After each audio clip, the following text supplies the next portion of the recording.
You remember when we started, they said Imam al-Ghazali divided it into 7 stages. The first stage was acquiring of knowledge. The second stage was repentance, tawbah.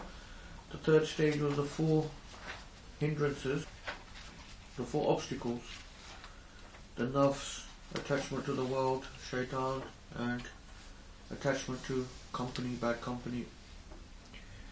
The fourth stage was the one we just finished, which is the 4 hindrances, which was to do with relying upon Allah subhanahu wa ta'ala and having a lot of concerns about your rizq or anxieties about rizq. So, having gone through those 4 sections, now he comes to the 5th stage. And he calls this Aqabatul Bawa'ith. Bawa'ith, how do they translate it in your books? It says Bawa'ith means those matters that urge men and apply impetus to them to take to worship and devotion. He hasn't given like a... No one line. It says the value of urgent impetus. Urgent impetus. Incentives. So Ba'ith is like, impetus probably is a good word, impetus. Something that impels you or causes you to do something. Yeah? So that's why incentive. That's okay as well, yeah. Incentives. This is a stage of incentives. That's why he talks about fear and hope. You know, hope for Jannah, fear of hellfire. These are then become incentives to carry on doing good works. So this is called the stage of incentives. ثم عليك يا أخي بالسير إذا استقام لك الطريق وسهلت السبيل وارتفعت الأوائق وزالت العوارض ولا يحصل لك السير المستقيم إلا باستشعار الخوف والرجاء وإلزامهما حقهما على حدهما. So Imam al-Ghazali rahimahullah says, now, O my brother, it is incumbent upon you to take the path,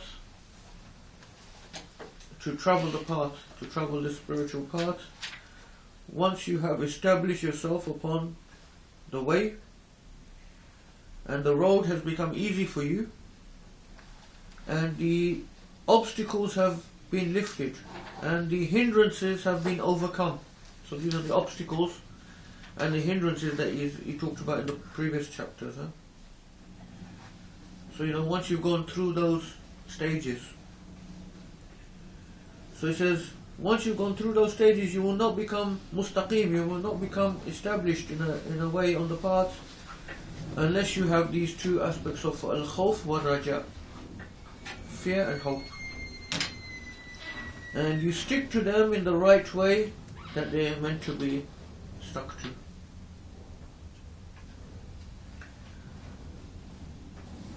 So what I mean obviously is fear of Allah's punishment and hope of Allah's mercy and reward. So fear and hope of Allah subhanahu wa ta'ala. أما الخوف يجب إلزامه لأمرين. First of all, talking about fear, he says there's 2 reasons why we have to cling on to this aspect of fear. أحدهما للزجر عن المعاصي. The first reason is because it will prevent us from doing disobedience. فإن هذه النفس أمارة بالسوء ميالة إلى الشر طماحة إلى الفتنة ولا تنتهي عن ذلك إلا بتخويف عظيم. Just for the brothers who come for the Arabic class, you see here the use of the Ism al-Mubalagha, like on the pattern of Allama. He's made many words, or 3 words here on that pattern from Allama, Ammara, that's in the Quran, in the Nafs Allah, Ammaratun bisu. So from Amara, it commands, always command. Mayyala and Tammaha. Now that's the first time I've seen those words, but because I know the root You can work out easily what's the meaning of it. Huh? So mayyala from mail, to incline towards something. So mayyala is then the intensive active form, active participle form. So it's always inclining towards evil. Tammaha as well. Tamaha means to covet, to desire. So tammaha, intensive, once again to always wanting to do fitna. That's just a link up for the brothers who come to the Arabic class. Because we've done that in the last lesson, yeah? Ism al-Mubalagha. So it's good examples of it there. So it shows how you can make these forms, from the root. You make these forms from the root. ولا تنتهي عن ذلك إلا بتخويف عظيم وتهدين البالغ ليست هي في طبعها حرة يهمها الوفاء ويمنعها الحياء عن الجفاء إنما هي كما قال القائل رحمه الله العبد يقرأ بالعصا والحر تكفيه الملامة. So it says, first of all, why we always have to have this fear is to control our nafs, which is always trying to fall back into evil, fall back into bad. So this is the key thing when we're talking about these different stages. The third stage was on fighting the nafs. So why is he still talking about nafs here? The key thing is all of these stages are to be applied all the time. Even though the scholars describe them in stages, but that's just for the purpose of analysis and for the purpose of study, to categorize. In fact, all of these things are there all the time. Even the first stage of knowledge is there all the time. You're always on the stage of knowledge. You're always on the stage of tawbah. Even if you're in stage 5, 6, 7, you're still on the stage of 1, 2 at the same time. So none of them are, you shouldn't make the mistake of thinking we passed a certain stage that no longer applies. And this can actually be a trap. Someone thinks, I've gone past that stage now of controlling my nafs. And then he can become complacent, and then shaitan and his nafs can work in ways that he doesn't expect or doesn't realize. Huh? So all of these stages are always ongoing.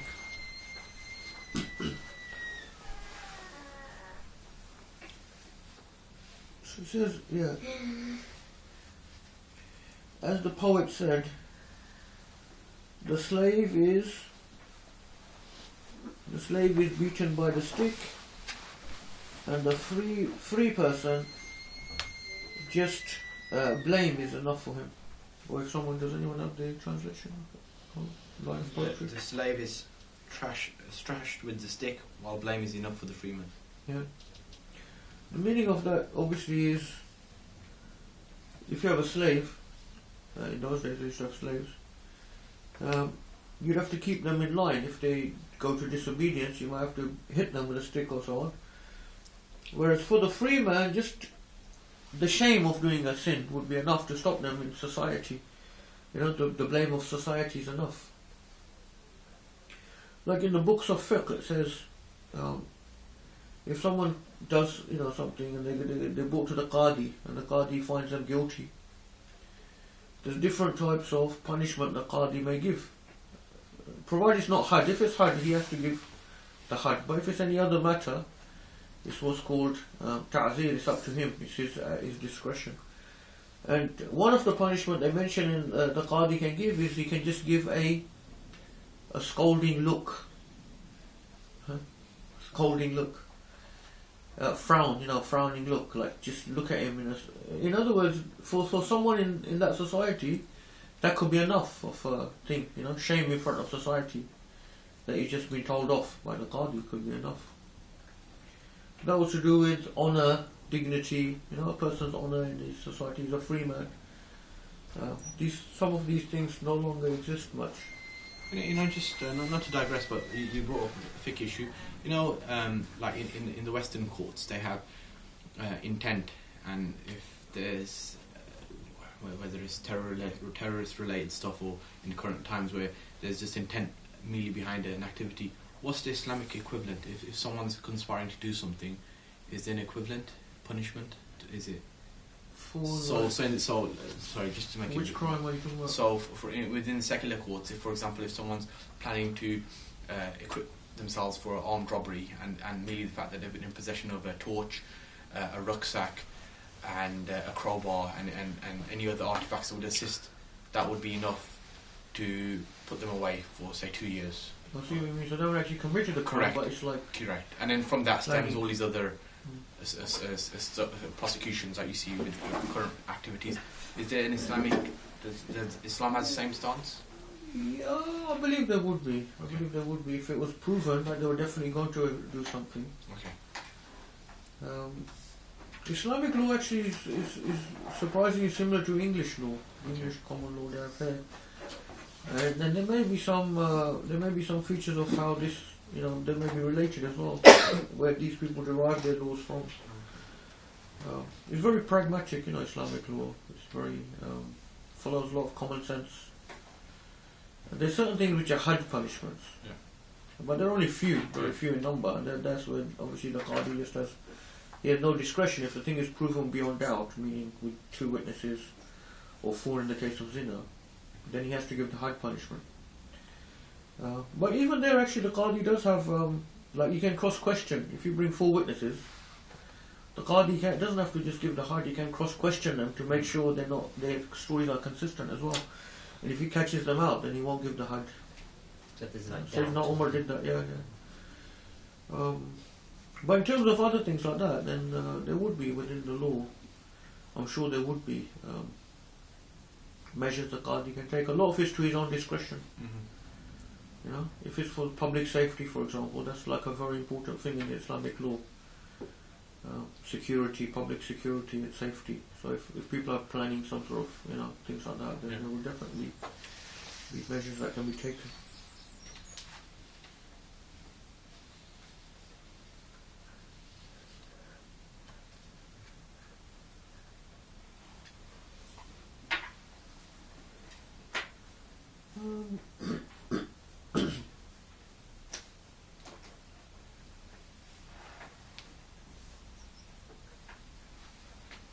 But I think the proof element is there has to be a higher burden of proof in Islamic law. I feel like here there's people that go into death row and things like that. Sometimes they're innocent. So I think in Islamic law you have to be much more solidly proven before anyone's given a punishment.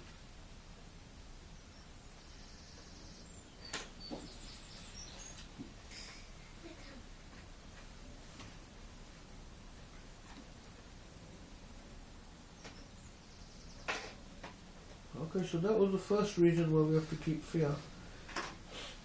The fear and hope is very important. The Christians went astray because they went to too much hope. They focused all on the love of Allah, forgiveness of Allah. And the Jews went astray the opposite way, too much fear. So that's why the Muslims, they take the middle way between hope and fear. Sorry, just going back to that, talking about the justice.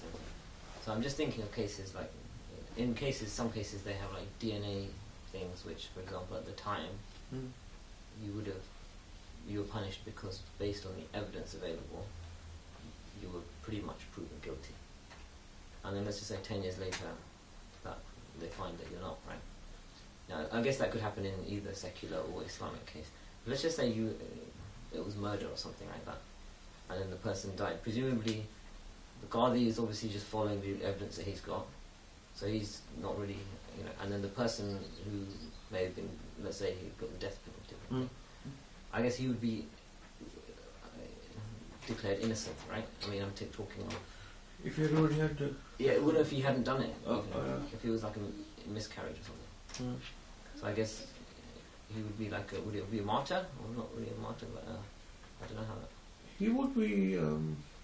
he may be considered a type of martyr, because anyone who is given like a sudden death, they're considered a type of shaheed.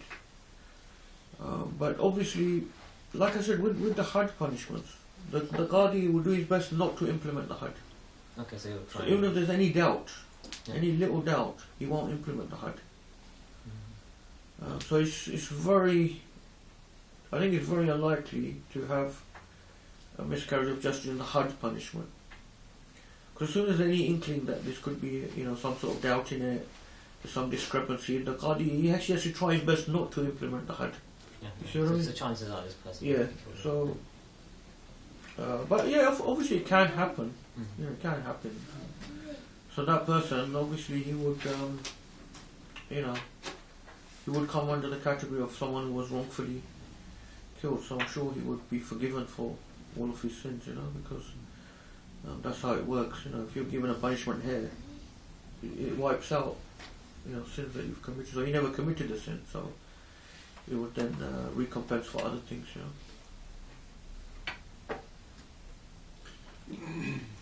But it's like I said, they have to try to not to implement Hajj punishment. So they hardly ever were given really unless someone confessed in practice, because it's so hard to actually prove something beyond any doubt. That it was normally done on confessions. If you look at time of the Prophet, the Hajj that were given were due to confessions.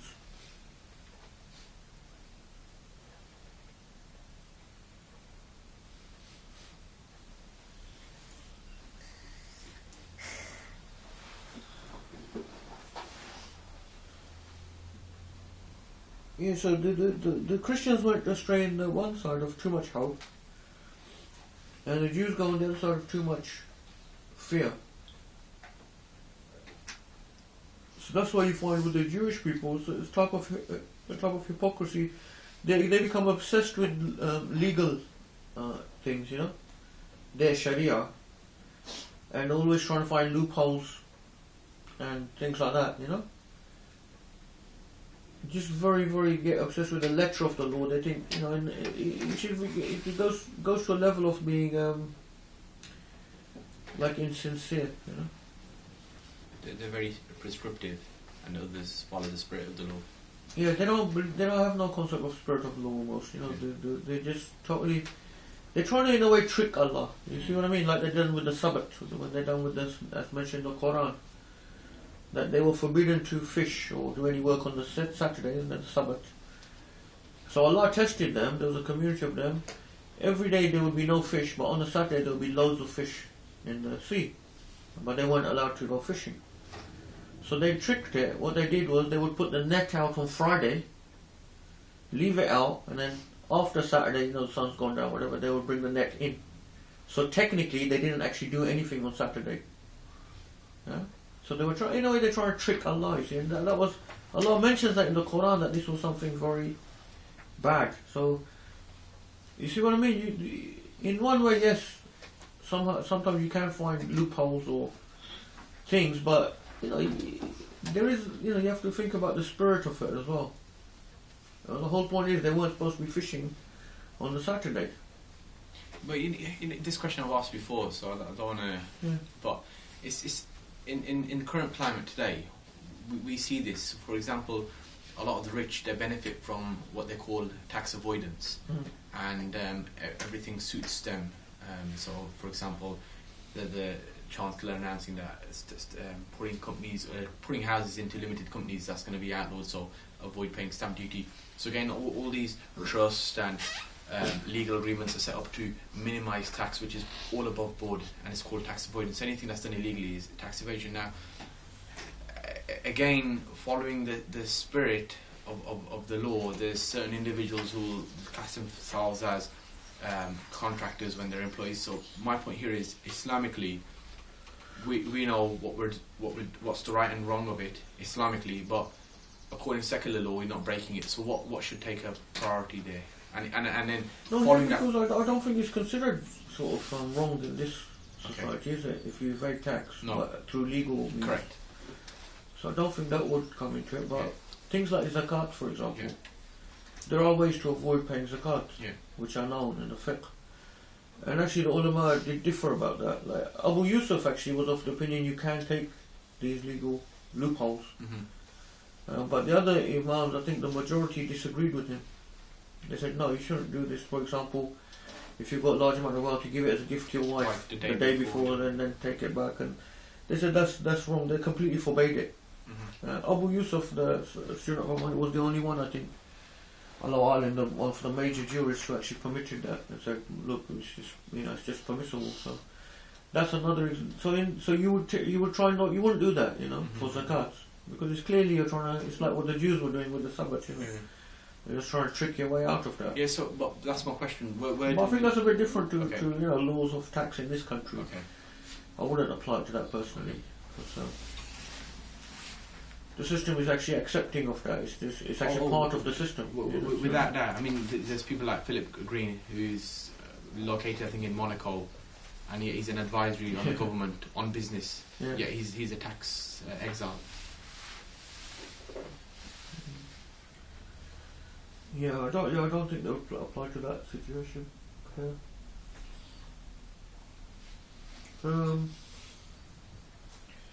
So that's how the Yahud, that's how they went astray. So we take the middle way, between hope and fear. The Christians start talking about love of God, all of that, then they forget about the fear. So they will tend to fall into more sins, committing sins, because they believe they'll be forgiven for everything. Whereas the Jews, they will try not to commit sins, but they just become obsessed with the technicalities of law.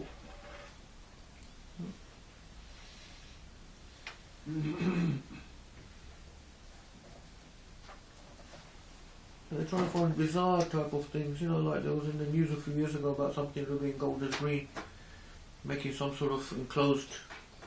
Did anyone hear about that? Yeah, they put this putting some sort of wire. I don't want it. Some things. All around the town, so it would become an enclosed space. So then some rules wouldn't apply or something within that area. How did that happen?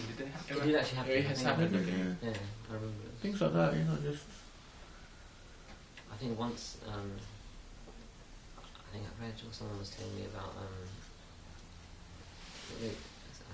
remember what it was. It was I think it was in some of their manuscripts. They're supposed to cover their head, right? The women's are supposed to. Yeah. So one way of getting around that is, I don't know if this was on like Discovery or something like that. Is what they, in some cases, it's not everyone, is what they do is they shave their head off and then they wear wigs. Shaved it over wigs, something I've like heard that as well, which So is true. Yeah, so it's like just trying to again get around. Exactly, yeah. Why not just?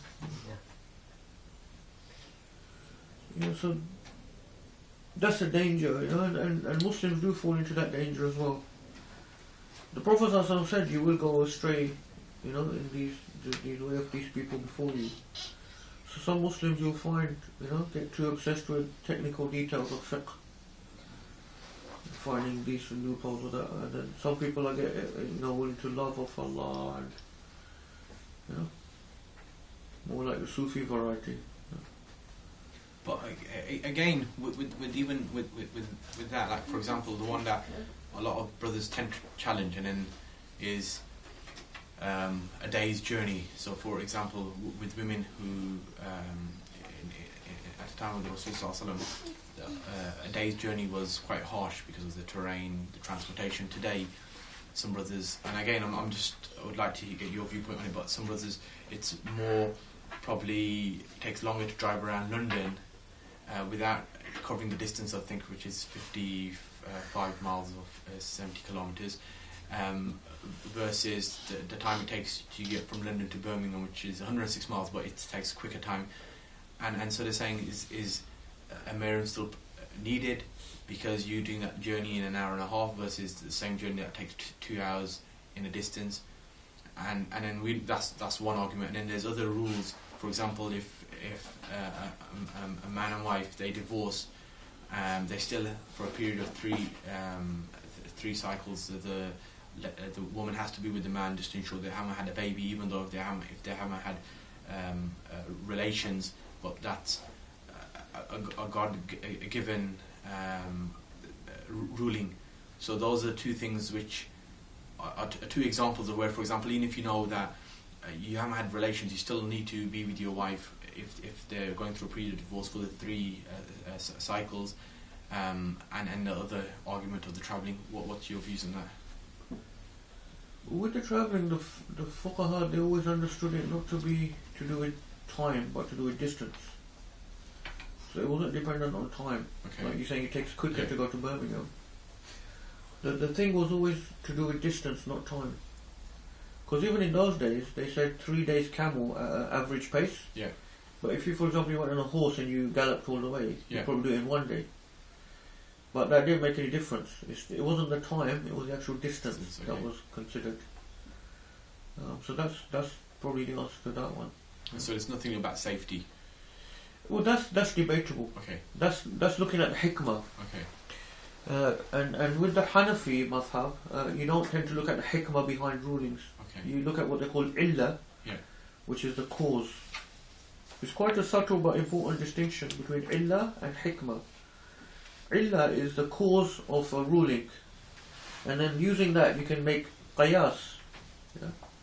So what's the cause of this ruling is a distance of 3 camels, 3 days, 49 miles, that's the cause. That makes it then haram for a woman to travel without mahram. Yeah? It's a illah is 49 miles. The hikmah, it could be safety, but the Hanafis and Shafi'is and Hanbalis all agreed they don't like to look into the hikmah of things because they said only Allah can know the wisdom of things that He decreed. But how can we know what's the wisdom of Allah subhanahu wa ta'ala? So that's why they were quite strict in how they done qiyas, analogy. In fact, Shafi'is and Hanbalis are even more strict, but the Hanafis, even though they're supposed to be less strict, they stuck to the illah, not the hikmah. The Malikis are the most flexible. They actually do look into the hikmah behind it. So with the Maliki madhab, they may well look at the hikmah and say, look, it's to do with safety, or it's to do with women being without mahram in a different towns, who knows what the hikmah is? That's the whole point, you see. So I think that's a very important, good example of where difference between illah and hikmah, because a lot of people find it very confusing. It's to do with the usul al-fiqh, but it's vital for ijtihad. Yeah? So we do ijtihad based on illah, not on hikmah. We say Allah knows best the wisdom. The Malikis, they do look into the hikmahs of things, and they will. So their analogy, their ijtihad is actually quite more, how can you say, liberal or Expansive. maybe expansive is the right word.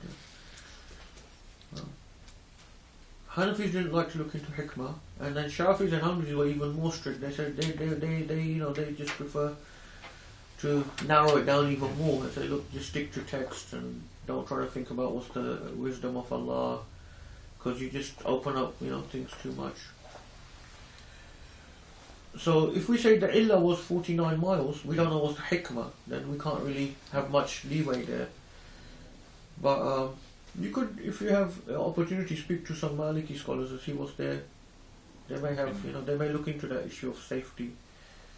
I do know that Shaykh Akram Nadwi recently, when he came to our conference, he mentioned about women travelling long distance nowadays. And I think he's given a fatwa that it is permissible if they're in a group of trustworthy people and things like that. Mm-hmm. So you could speak to him, maybe see what his reasoning is behind that. Because he did clearly, were you there as well? Did you remember it? It might be on the video that we have on the website. I'm sure he mentioned. Was that from last year's conference? Yeah, when he came to that conference.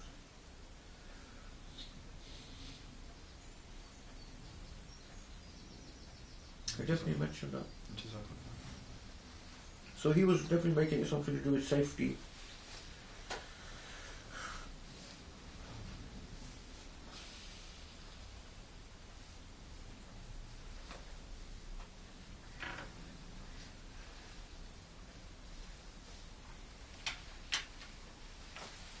What was the other thing you asked? About the divorcing and the waiting for the No, that you have to do, yeah. No doubt. again, that's illah, just following the ruling. Yeah, that's just a ruling. We don't. I mean, we do know the reason is to establish the woman's not pregnant, but see, the thing is, if you open up those doors, Yeah. and you leave it up to the couple to tell you, Yeah. have you had relations or not, that Yeah. that's something that's only known to them. It becomes too problematic, So to save society from any type of mixture of lineages, Yeah. you have to be very strict on that. You know, because say the husband and wife say, no, we haven't slept, but then she does turn out to be pregnant. You know, freaky, funny things can happen. So just to cut off all of that and make sure, you know, children know who their parents are, you have to have very strict. So you can see the wisdom there anyway. And if only Allah wills it as well. Exactly. Ultimately. Yeah. Is it also another possible reason that if they're still with each other for those months, there's a chance they get back together again? That might be a wisdom. Yeah. They're actually supposed to dress up, isn't it? It might be because Raj'i, yeah. Yeah. It might be another wisdom as well. That's true, yeah. Okay, so anyway, going back to the text. والتدبير في أمرها أن تقرأها أبدا بصوت تخويف قولا وفعلا وفكرا نحو ما ذكر عن بعض الصالحين أن نفسه دعته إلى معصية. So he says, Imam al-Ghazali rahimahullah, we must always beat our nafs with the whip of fear. قولا وفعلا وفكرا, in word, deed and thought. It says, as is mentioned from one of the righteous people, that once his nafs suggested to him to do something bad, to do an act of disobedience. فانطلق ونزع ثيابه وجعل يتمرغ في الرمضاء. He took off his clothing and, obviously with aura still covered, and laid down in the burning hot ground and started, you know, putting his naked body onto the burning hot ground. ويقول لنفسه ذوقي. He said to himself, or to his nafs, you know, literally himself or his nafs, taste this, you know, burning. فنار جهنم أشد حرا من هذه. The fire of hell is more hot than this. So give an example, see how he was doing it فعلا, actually by action, you know, teaching your nafs by action. أي جيفة بالليل وبطالة بالنهار. And then he's addressing his own nafs, saying, you know, oh, you look at, you know, you're so brave during the day, but you're like a dead body at night. You know? Just saying to his nafs, in other words, don't become deluded, you know. During the day when you're full of energy and you think you're so great, look at you at night, you're lying there like a helpless corpse. How did they translate that? Yeah. Last bit there. What the actual... What he said to his... Yeah. Taste the hot dust, for the fire of hell is far hotter than this. Yes, indeed, the Lord self is a corpse by night and in idle mischief maker by day. Yeah, I think it's actually a... yeah, like it's like, yeah, anyway, but... so... This is like teaching your nafs by action. You know? This is something that is a very powerful way actually of training your nafs. If anyone tries, yeah? It is to actually give your nafs certain punishments linked to... If you're trying to stop a certain practice, you know, and you link it, you actually punish yourself. Not in a way which is haram, but for example in either giving sadaqah or fasting. You know, you see your nafs very quickly will come into line. Yeah? Let's say for example you're really trying to pray tahajjud, but your nafs is always too lazy and never gets up. If you say to your nafs, look, if you don't pray tahajjud, I'm going to fast tomorrow. Yeah? And then sometimes you may have to bind it with an oath as well. So you say, you know, make an oath by Allah, if I don't, you know, pray tonight, then I will fast tomorrow. You see how your nafs wakes you up for tahajjud. Yeah? Shaitan will come and wake you up. Because you linked it to something that's more hard than the nafs. Yeah? Similarly, it could be sadaqah. So, you know, you say to your nafs, if I don't attend the masjid today for Isha, then I will give £10 sadaqah. and make an oath if you need to, if you know, obviously to make it definite. Then you'll get there. You'll do the thing. This is a very powerful way of actually training the nafs, and we can use that very effectively if we're serious about something.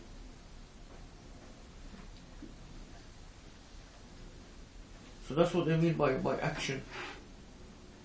There's other things like what the Shaykh here did, give himself that taste of that.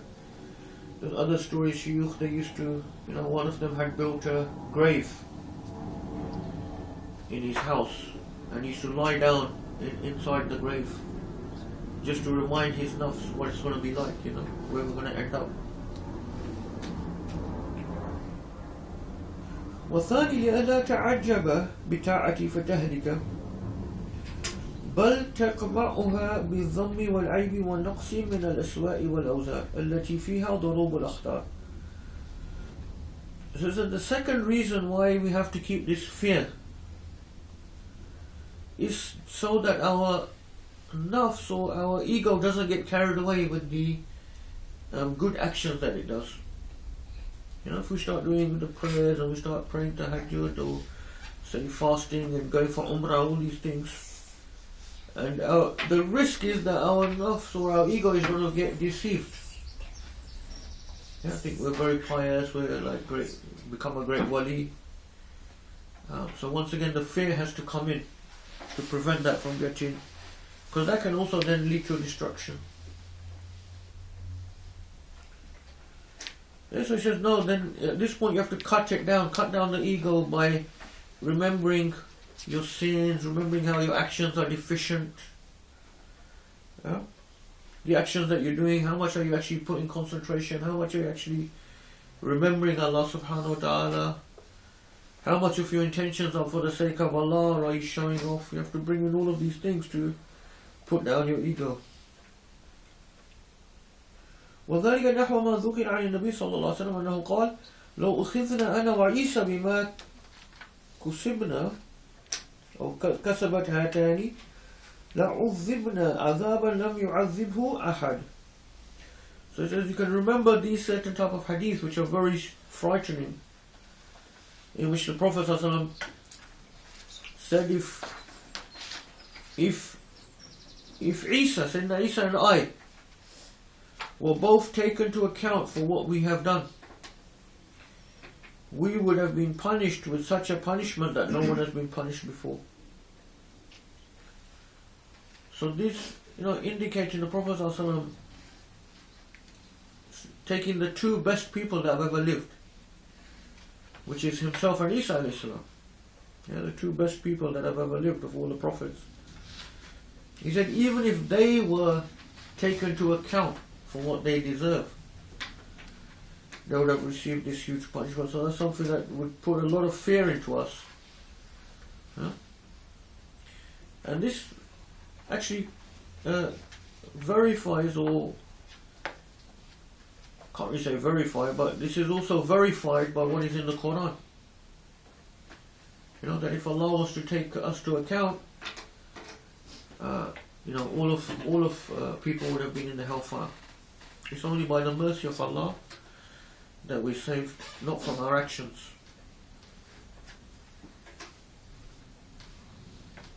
This shows how deficient is our action compared to the perfection of Allah subhanahu wa ta'ala. When we talked about, when we started in the text, the nafs, did you say that the heart, the nafs and the soul are three interchangeably things? Heart, nafs, soul, yeah. They're used for the same thing, but they're like three aspects of the same entity. Three facets. Three facets, or three. So the nafs is like the lower desires, the qalb is, certain things, the ruh. Yeah. But they're all the same thing, the ruh is called the soul, Yeah. And are they all within this physical thing that we know as the heart? They're not within the physical heart, although some say they're centered there. Okay. It's centered there, but the ruh actually is in every part of the body. Okay. Every single part of the body. Every single cell. Every single molecule has got the ruh in there. And that's actually what gives it life. That's called life. You know, why the body? When the ruh leaves, the body is just lying there. Still the same body, still got the same physical things, isn't it? Same molecules, same cells, but it's just lying there. It can no longer move. It doesn't have life. So the ruh is actually life as well. So soul is the life. The nafs is the ongoing challenge with the self. The nafs is like the lower desires. The lower desires, and then the heart. What? The heart, you could say, is where you have ma'rifah, where you have diseases as well, like pride, envy, these things, you know. That's it. So you can see they're linked. They are linked. It's the same thing, but it's like describing, like you have an elephant, you know. You can describe different aspects of the elephant, you know. It's got a long trunk. It's got, you know, whatever, it's got a different tail or whatever.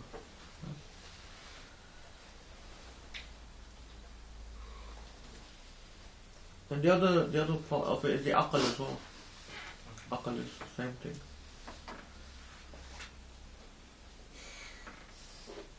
It's not what we have in our not our brain. Aql is not strictly speaking brain, but it's obviously linked to the brain as well. So the ruh is everywhere, including the brain, you see. Okay. So brain is, you know, the brain is the physical thing in the body. The aql is like what you might call the mind. Yeah.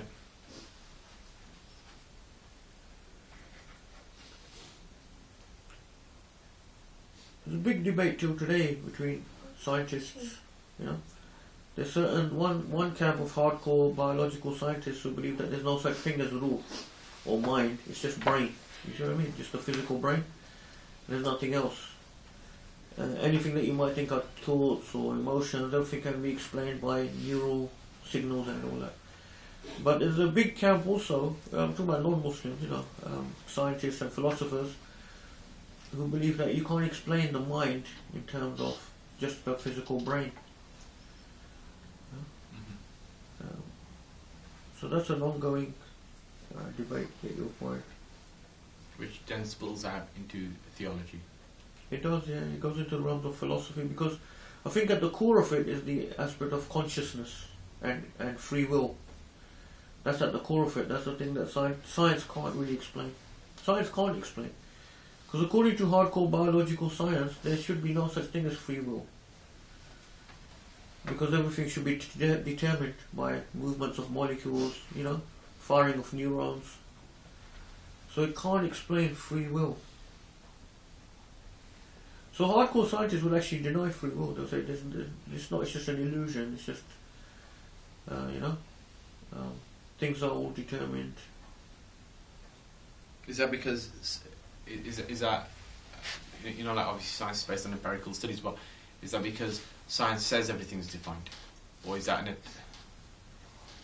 Scientists believe everything is determined. So it's like it can all be predicted if you had enough information, you know, about a person's state of his brain cells and his nerves and how things are far around. You can always predict it. So free will takes out prediction, because if I've got free will, there's no way anyone can predict will I pick the apple or the orange.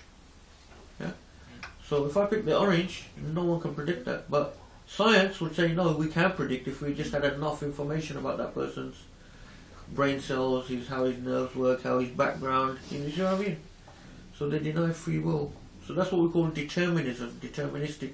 Science is by its nature deterministic.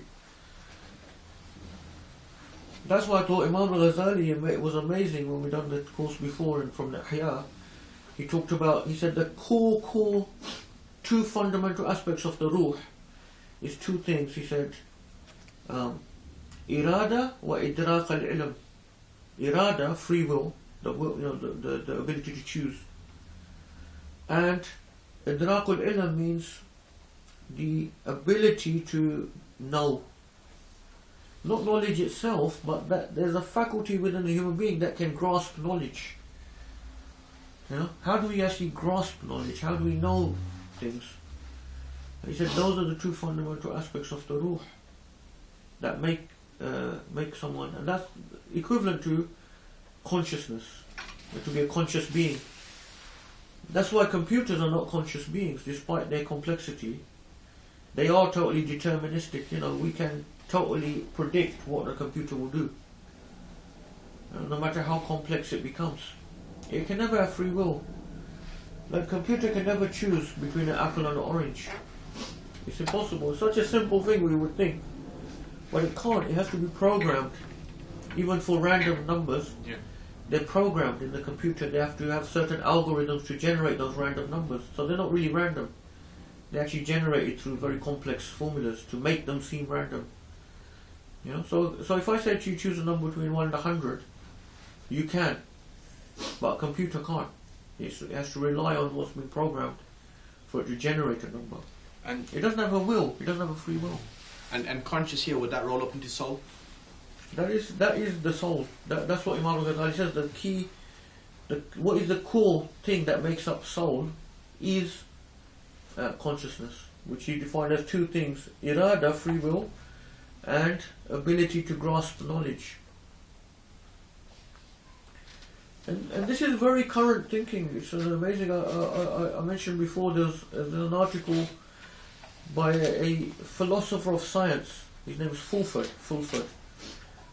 He's a philosopher of science at Cambridge University, professor, and he wrote in an article that I can get you copies of if you want.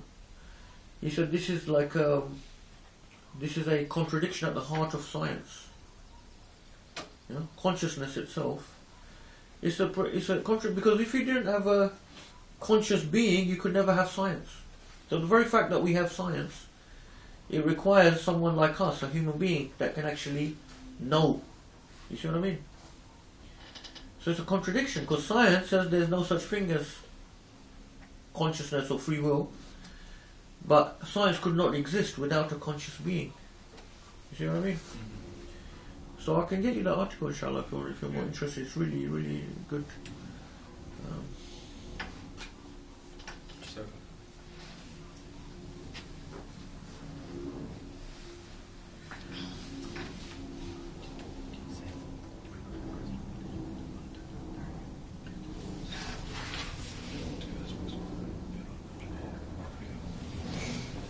وأشار بإسماعيل وعن الحسن أنه كان يقول ما يأمن أحدنا أن يكون قد أصاب ذنبا فأطبق باب المغفرة دونه فهو يعمل في غير عمله. And Hassan al-Basri rahmahullah, he used to say, none of us can be really safe that maybe one day we did a sin and Allah subhanahu wa ta'ala closed the doors of mercy from that sin. So all of our actions since then have been worthless. In other words, maybe one day one of us has done a sin that Allah decided He's not going to forgive. How can we ever be sure? Which is very, very, it's a very frightening thought, which is what keeps us not from becoming deluded about our good actions. All of our good actions could be istidraj. We'll never know. We can never really know. This is why, from the great Sahaba, the pious people always have this humbleness about their ending and always praying for a good ending. Unlike some of the so-called shuyukh you see nowadays, who are going around, acting as if they're forgiven all their sins, or, they're the chosen one.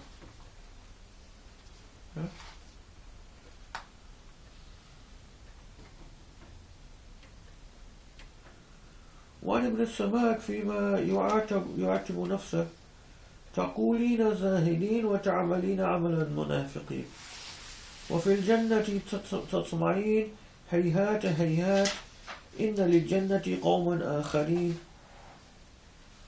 ولهم أعمال غير ما تعملين.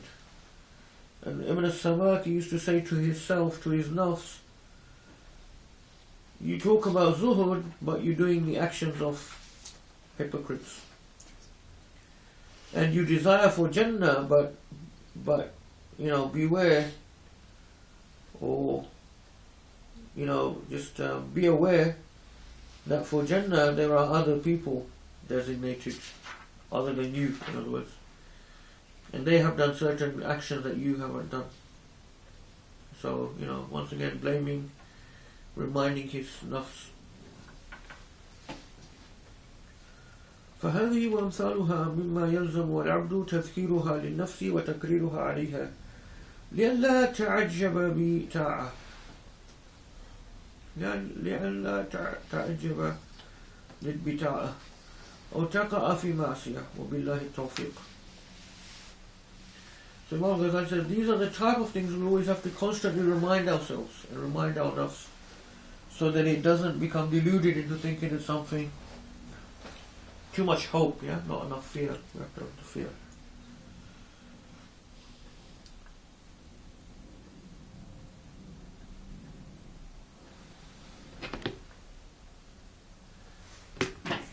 وأما الرجاء فإنما يلزمك استشعاره لأمرين. Then turning now to hope. He says there's two reasons why we have to stick to having hope as well. Because if we become overcome by fear, that would lead to what state? If you have too much fear. You just go off at attention. In what way? In the sense that if you have so much fear, you'll say that what's the point in going on, and you'll go into a state of just depression, I guess. Yeah. So what they call yas, despair. And if you have too much hope and no fear, you're going to the state where you think everything will be forgiven. So both ways you start going into disobedience. That's why you have to have the balance. أحدهما للبعث على الطاعات. So first of all, we have to have hope, because it will make us to do more obedience. So this is why this is called the stage of incentives. وذلك أن الخير ثقيل والشيطان عنه زاجر والهوى إلى ضده داعٍ وحال أهل الغفلة من أعامة الخلق في النفس منتبع مشاهد والثواب الذي يطلب به عن العين غائب وأمد الوصول إليه فيما يحسبه بعيد. So he says, why we have to have a lot of hope in the mercy and the reward of Allah subhanahu wa ta'ala? Because doing good is quite heavy, it's quite difficult. Doing good is difficult. Shaitan is always trying to stop us. Our desires are normally going against those things, like acts of worship, etc. We can see how most people who are away from Allah subhanahu wa ta'ala, how they are, most of the people in what state is easy for us to see. The reward for doing good is not seen by us directly, so it's, all of these factors go against us doing good acts, because we can't see the reward right now. We heard about it, that all of these things are in Jannah, but we don't actually see it, so it's far away. And it seems to us to be far, far away, the reward. Seems to us, he says, because obviously in reality it's very close. وإذا كان الحال على هذه الحالة فلا تنبعث النفس للخير ولا تنبعث النفس للخير ولا تنبعث النفس للخير ولا ترغب فيه حقا ولا تهتز له إلا بأمر يقابل كل هذه الموانع ويساويها بل يزيد عليها وذلك الأمر هو الرجاء القوي في رحمة الله تعالى. So this is, when this is the case, that doing good is so difficult for all of these reasons, then you have to have something very strong that will oppose all of this and get you, incentivize you, as they say nowadays, to do good. It has to be something very major, And this thing is the strong hope in the mercy of Allah subhanahu wa ta'ala. A strong hope in the mercy of Allah subhanahu wa ta'ala will overcome all of those things like your desires going against it, the reward being far away, and all of those things. وَالتَّرْغِيبُ الْبَالِغُ فِي حُسْنِ ثَوَابِهِ وَكَرِيمِ أَجْرِهِ. And you need to have a strong targhib, you have to have a strong incentive or exhortation to all of the great rewards that you're going to expect from Allah subhanahu wa ta'ala. وَلَقَدْ قَالَ شَيْخُنَا رَحِمَهُ اللَّهُ الْحُزْنُ يَمْنَعُ عَنِ التَّآمِ وَالْخَوْفُ يَمْنَعُ مِنَ الذُّنُوبِ وَالرَّجَاءُ يُقَوِّي عَلَى الطَّاعَاتِ وَذِكْرُ الْمَوْتِ يُزَهِدُ فِي الْفُضُولِ. He said, our Shaykh Rahimahullah said, probably referring to Imam al-Haramain al-Juwayni, who wrote the Waraqat in Usul, a great Shaykh. He said that sadness or depression prevents you from food. Al-huznu yamna'u 'an at-ta'am. If you see people who are very depressed, they will stop eating. They start losing weight. Severe depression causes that.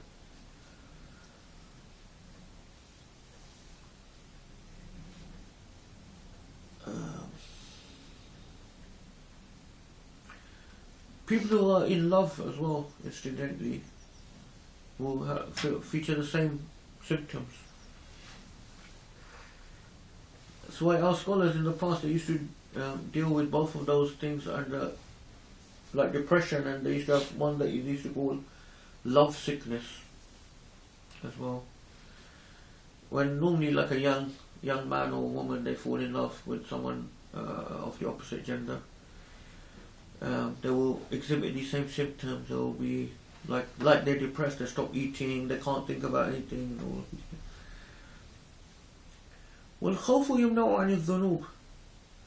Fear will prevent us from falling into sin, so fear of the hellfire. Hope will help us towards good actions, hope of reward. And remembering of death will prevent us from excessive indulgence in luxuries. If we're remembering death all the time, we're not going to be worried about trying to get the latest car or the latest house or the latest gadgets, because we're thinking, there's something more important to occupy my time right now. Yeah, I'm going to die.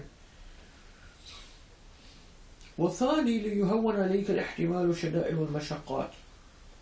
So that's the first reason why we have to have hope, to encourage us to do good action. The second is because then when we have difficulties that come across us in life, it will make it easier for us because we have a lot of hope in the mercy of Allah subhanahu wa ta'ala. وَعْلَمْ أَنَّ مَنْ عَرَفَ مَا يَطْلُبُ هَانَ عَلَيْهِ مَا يَبْذُلُ وَمَنْ طَابَ لَهُ شَيْءٌ وَرَغِبَ فِيهِ حَقَّ رَغْبَتِهِ احتمل شدته ولم يبال بما يلقى من مؤنته. So what does this mean? It means he's saying, if someone really knows the thing that they are seeking, the sacrifice becomes easy for them. So if we really know what we're seeking, the closeness to Allah subhanahu wa ta'ala, the rewards of Jannah, if we really know them, then any sacrifice we have to make will become easier for us in this life. Make sacrifice in our worship of Allah subhanahu wa ta'ala, it will be easy because we know the more knowledge we have of what we're going to attain, the more easier the sacrifice becomes. That's simple logic.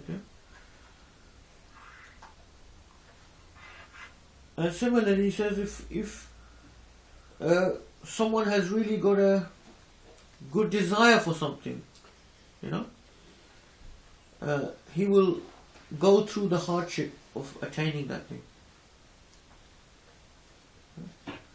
Nowadays, people do that for worldly things. We see that all the time. People doing for worldly things so much, going through so much difficulty, to attain worldly things.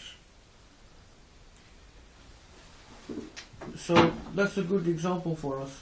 If we want to attain the closeness of Allah subhanahu wa ta'ala, if we want to attain all of the rewards of Jannah, how much hardship we would be prepared to put up with, you know.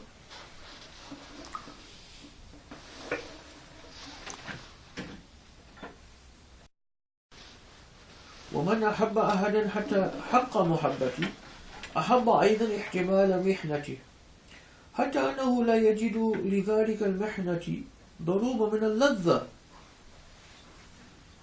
So if someone truly loves someone, then he will gladly put up with any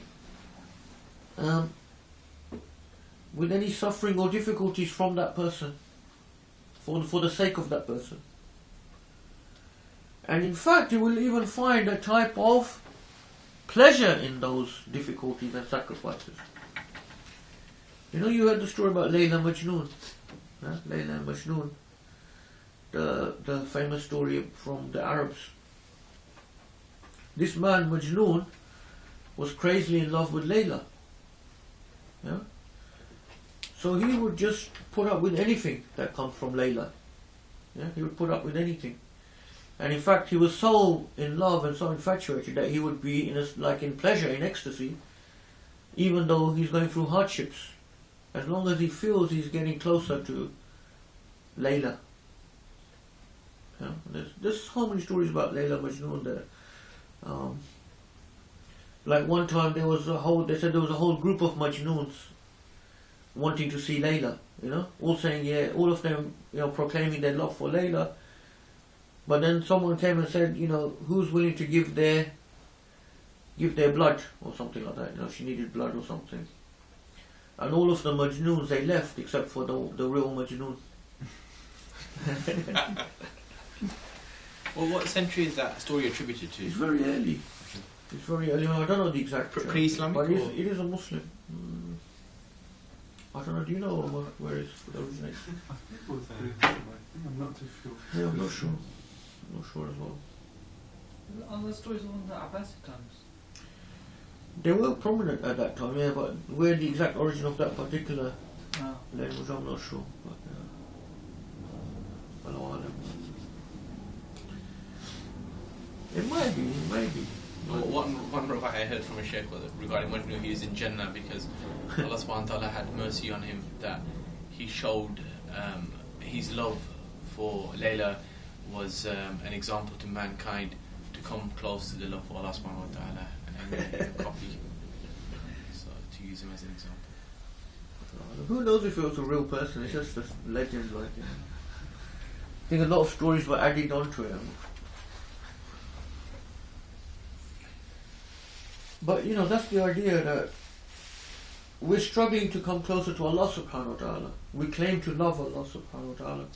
So any difficulties or things that come in that path, we should bear it with happiness even. Yeah? Or if not with happiness, at least with sabr, and at least with, you know, recognizing that this is part of the struggle. ألا ترى مشتار العسل لا يفكر بلسع النحل لما يتذكر من حلاوة العسل. So have you not seen the people who want to get the honey? They don't even think about the sting of the bee, yeah, because of what they're thinking about, the sweetness and the beauty of the honey itself.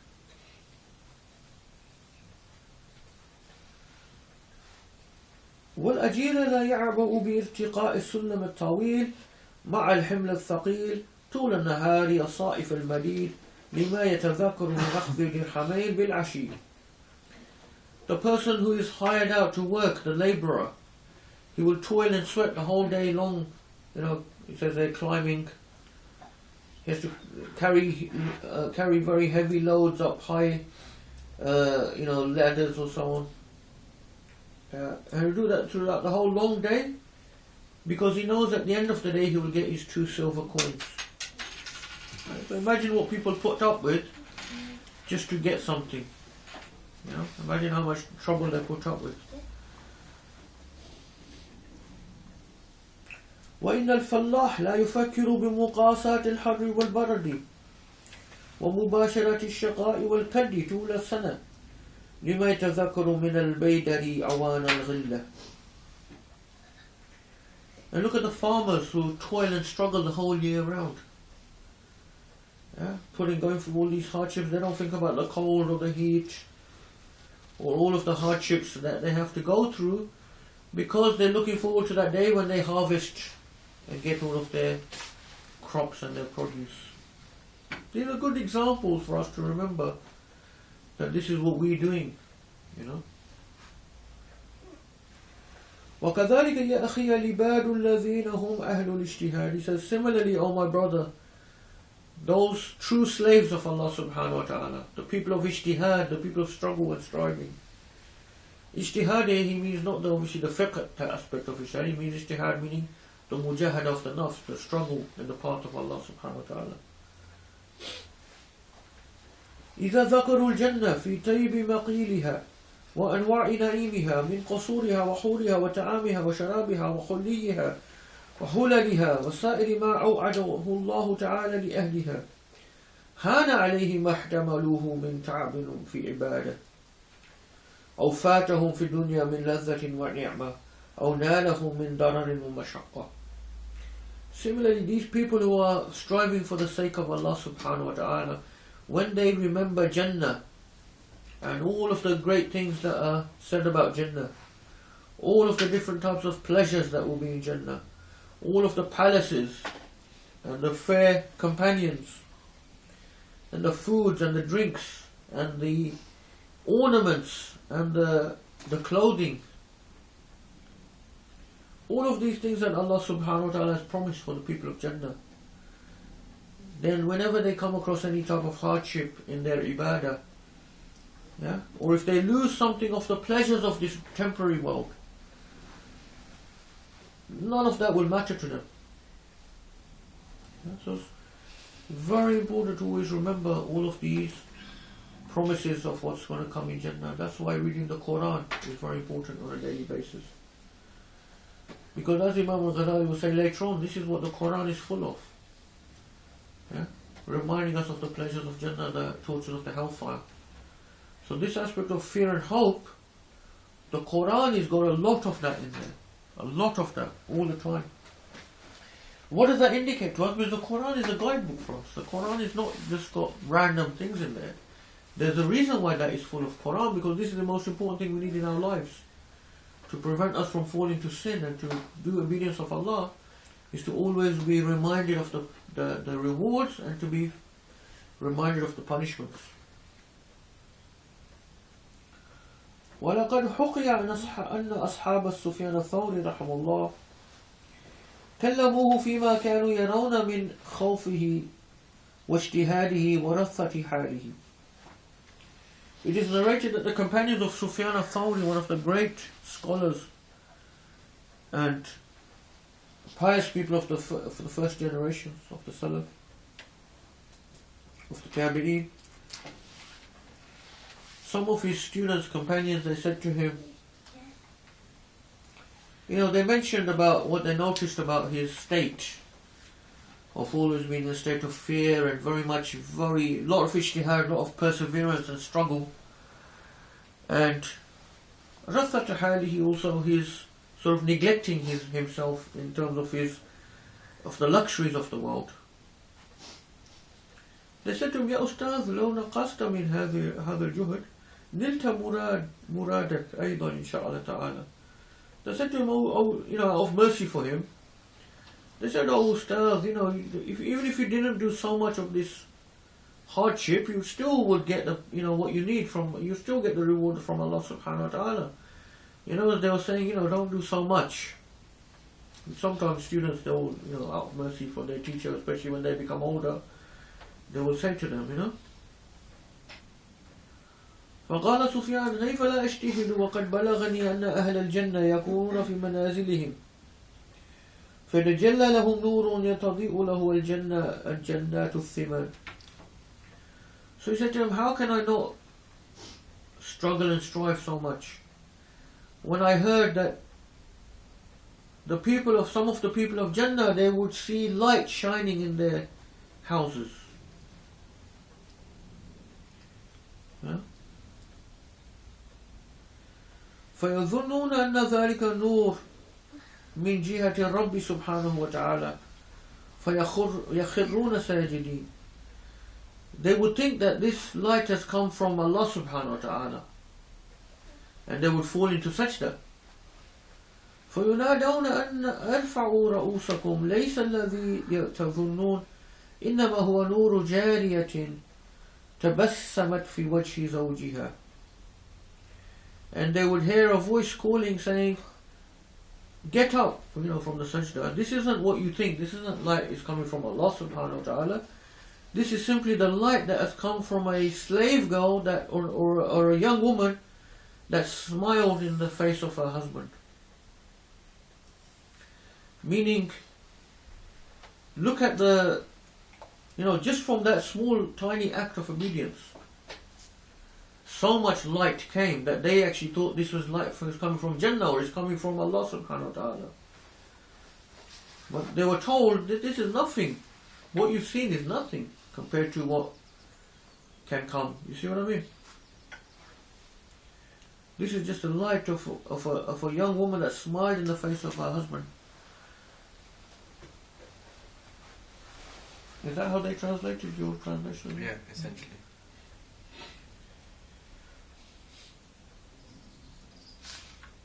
So also the importance of the wife, smiling in the face of her husband, etc.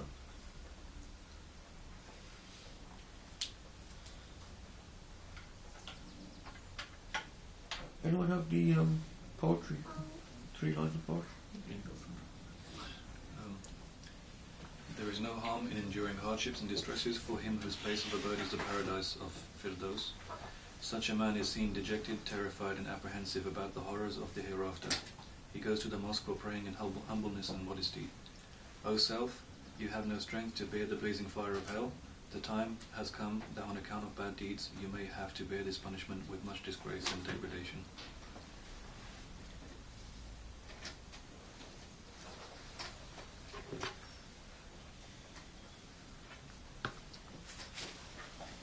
Let's finish off this little section. قلت أنا وإذا كان مدار أمر العباد الأمرين القيام بالطاعة والانتهاء عن المعصية. So the whole aspect of ibadah, everything about ibadah, it comes down to these 2 things: to do our acts of obedience and to prevent from doing any disobedience. وذلك لا يتم مع هذه النفس الأمارة بالسوء إلا بالترغيب والترهيب وترجية والتخويف. Which is more important, doing acts of obedience or staying away from disobedience or haram? Anyone? Doing acts of obedience? Stay next to Stay away from haram. Why I say that? Because of the hadith.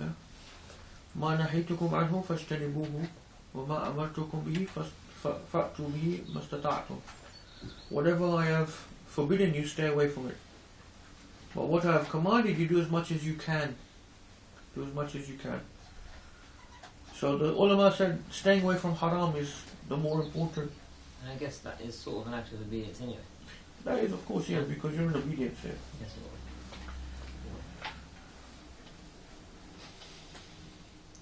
Staying away from major sins is one of the most important things,